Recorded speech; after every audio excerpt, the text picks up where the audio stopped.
আরও ধন্যবাদ জানাচ্ছি।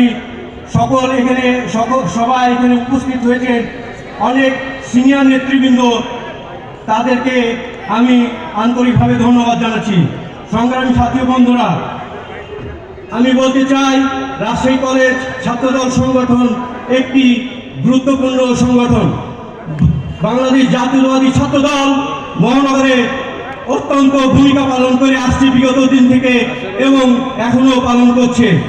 আমাদের রাজনৈতিক গুরু, আমরা যখন রাজশাহী কলেজ কমিটিতে ছিলাম, আমাদের রাজনৈতিক গুরু আবুল কালাম আজাদ শহীদ ভাই ও মোজাফফর জামানী সুমন ভাইকে আমি আন্তরিকভাবে ধন্যবাদ জানাতে চাই, কারণ তারা এই রাজশাহী কলেজে একটি রাজনৈতিক একটি সুন্দর উপহার দিয়েছে। তারা এটি বলা যায় যে একটি রাজনৈতিক বিদ্যালয়, একটি রাজনৈতিক অঙ্গন।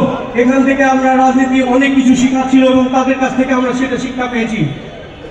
সংগ্রামী সাথী ও বন্ধুরা, আমি ছাত্র জনতার আন্দোলনে যারা ছাত্ররা শহীদ হয়েছেন তাদের আত্মার প্রতি আমি মাগফিরাত কামনা করছি এবং সবাইকে আবারও ধন্যবাদ জানিয়ে সবার সুস্বাস্থ্য ও দীর্ঘায়ু কামনা করে আমাদের দেশ নেত্রী বেগম খালেদা জিয়া, আমাদের মা, মাটিও মানুষের নেত্রী, সুস্থ হয়ে দেশে ফিরে আসুক আমাদের মাঝে, এই আশাবাদ ব্যক্ত করে আমি আমার এখানেই বক্তব্য শেষ করছি।